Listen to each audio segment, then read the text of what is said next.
also right here in Midlands. Eventually, in 1993, I was promoted to chief medical examiner, where I worked in that capacity for about 20 years. And then about 5 years ago was when I started my own private practice where I'm at now. Well, Dr. Lopez, why do you no longer work at the medical examiner's office? Well, quite honestly, I was fired. And why was that? Yes, this has come up nearly every time that I've testified in court since that incident. Basically, when I worked as a chief medical examiner, an employee of mine committed significant errors while conducting an autopsy.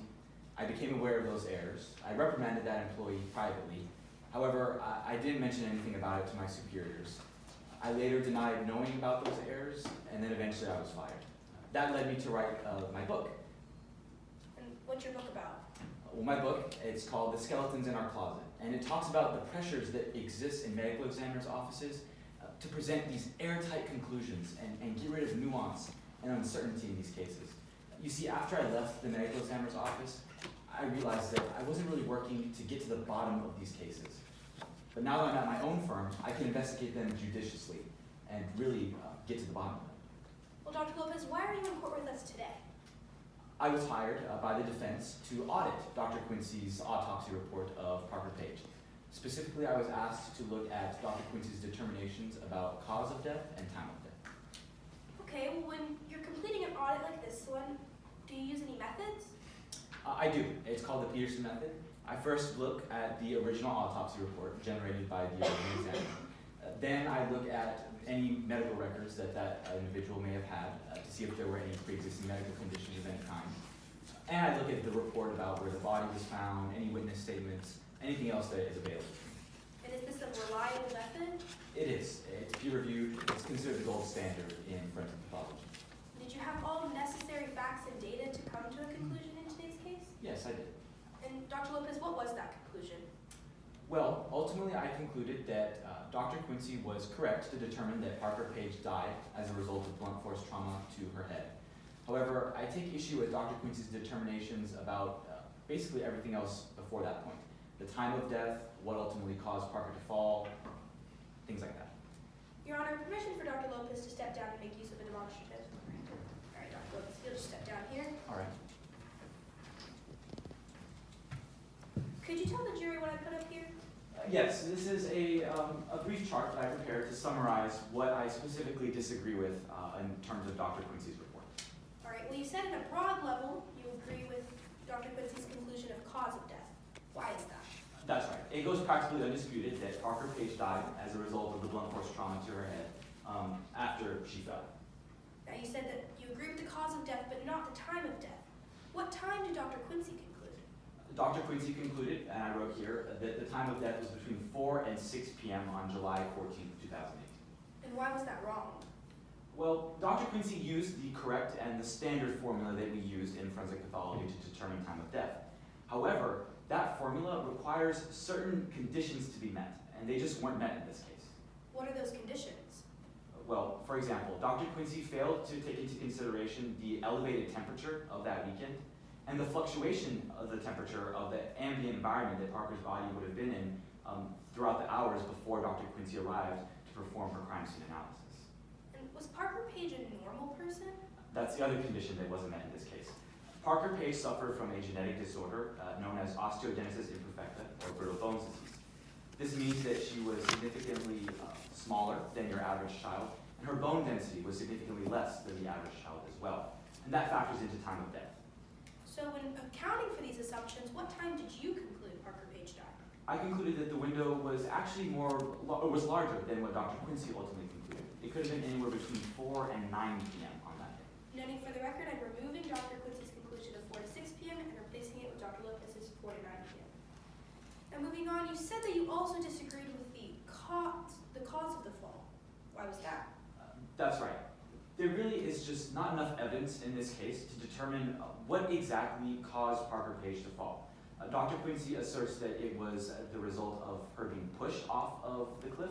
However, I just don't believe that there's enough evidence to support that. Specifically, Dr. Quincy cites an injury on Parker's left clavicle or collarbone as what caused Parker to be pushed off of the Leghorn loop. I just don't find there to be enough evidence to support that. Well, Dr. Lopez, let's say Parker Page was pushed. Is there any DNA evidence to support that on her body? No, there there was no DNA evidence. Is there anything to support that Parker Page was pushed? There really is not. It's a possibility. However, there just simply is no way to say conclusively that that's what happened to Parker. Parker could have tripped. There's really any number of things that could have occurred. Noting for the record, I'm removing Dr. Quincy's conclusion of push causes fall to blank causes fall. Now, Dr. Lopez, moving on to the last conclusion, Dr. Quincy concluded that the stick causes the bruise, and you disagreed with that. Why? That's right. Dr. Quincy concluded that Parker Page was pushed off of the leg bone loop with that stick. However, there simply is not enough evidence to support the finding that that stick actually is what caused the bruise on Parker's left clavicle. Dr. Quincy only used one metric in her analysis to determine that that specific item is what caused the bruise. In forensic pathology, that just simply isn't enough to determine if a particular item caused a particular injury. What metric did Dr. Quincy use? Dr. Quincy just looked at the shape and the size of the injury on Parker and matched it to the shape and the size of a hiking stick that was provided to her. And from that, she was able to determine that that was the murder weapon. So, Dr. Lopez, if any item matched the same size and shape, could it be the murder weapon? That's right. Dr. Quincy would have to tell you, based off of that single metric analysis, that any item that matches those dimensions could be the murder weapon. Did you ever look into any items? I did, actually. I brought a few with me to court today. Your Honor, permission to approach Dr. Lopez with his bag. Any objection from the people? Yes, Your Honor. The lack of foundation, yet again, referring to your previous ruling, we don't know where these objects came from, we don't know how they were acquired, and if we are to take them as evidence, there has to be a clear chain of custody, clear chain of events for this witness to testify on them. Have you seen these items yet? Presumably, yes, Your Honor. Okay. You may approach the witness. All right, Dr. Lopez, I'm approaching you with your items. I know we don't have time to go through all of them, but could you just walk the jury through some of them? Sure. A few of these items here I measured with this caliber as well. And the diameters, the dimensions match 2.25 centimeters.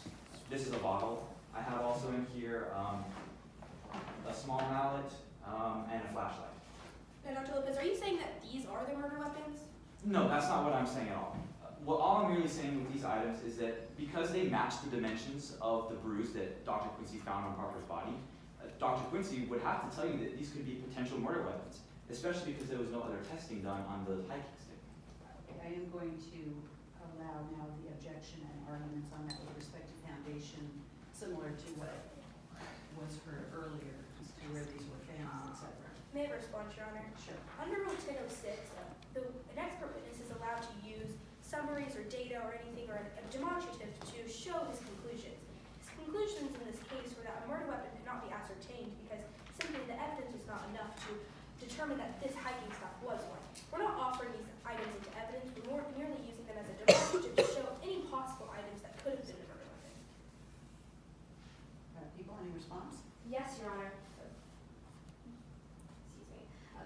The opposing counsel is asserting that these weapons could potentially have been examined and potentially be the murder weapon, but these have not been presented to the opposing side at all. These have not been examined by Dr. Quincy. So for the opposing counsel to essentially elicit testimony that these could potentially be murder weapons or things of this nature could be murder weapons still lacks a foundation and still should not be elicited in court today. Any response? Yes, Your Honor. Like Dr. Lopez said, we're not offering these to show that this is the murder weapon or these could be.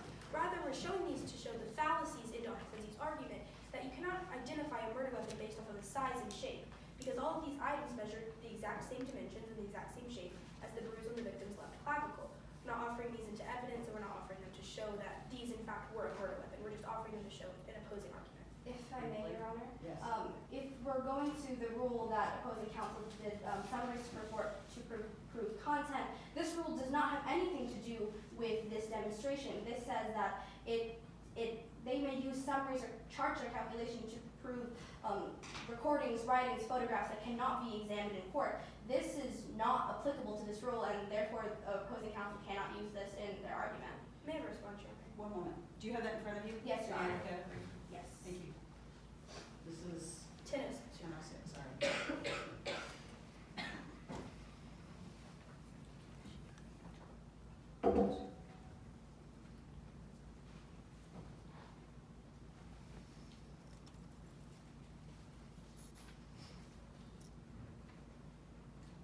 as a summary chart or calculation as opposed to, a thing that shows, that the, I agree with you that the witness is trying to show that the other witness can't be sure, but I don't think it falls in this code section. So if you can convince me otherwise, I will report it.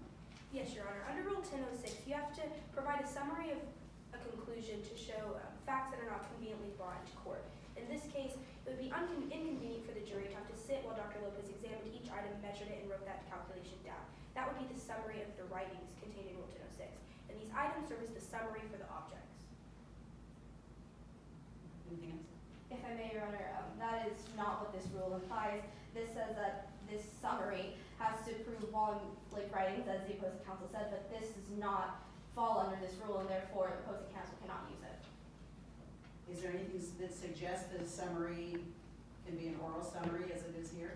Here from either side. Your Honor, it doesn't actually specify if it has to be a written summary or an oral summary, so in this case, it would actually be up to you to determine the admissibility of this. Okay. I will allow this briefly, the objections overruled, in that I will consider this a summary, an oral summary in this situation. Thank you. Yes, Your Honor. So, Dr. Lopez, were these items the murder weapon? No, these items were not the murder weapon. However, we can't be sure what particular item was the murder weapon just based off of measuring it, its diameter, and comparing that to the injury found on Parker Page's body. More testing needs to have been done, should have been done, in order to determine conclusively what the murder weapon in fact was. I'll go ahead and take this back.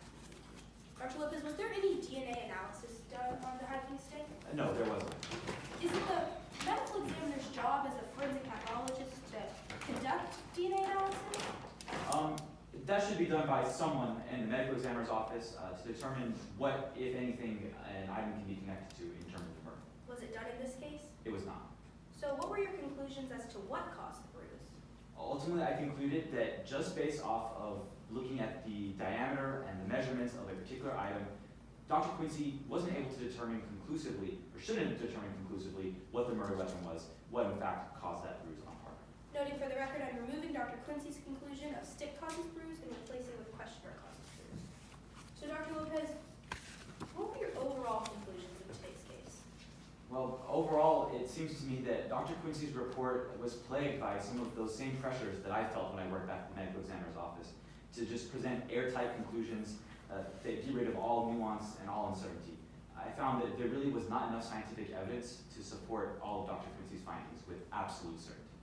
Was there enough evidence to show that Miss Ryder committed this murder? No, there is not. Objection, Your Honor, lack of personal knowledge. If I may, this witness can attest to forensic evidence as to Ms. Ryder's connection to this case, but cannot attest to every single piece of evidence, like witness reports, witness statements, and things people saw that day. For this witness to make that conclusion, they don't have that. It's a lack of personal knowledge. Your Honor, I'll clarify my question. Dr. Lopez? So you're withdrawing that question and were you asking a different question? Yes, Your Go Honor. ahead. Dr. Lopez, was there any forensic evidence to link the defendant to this murder? There was none.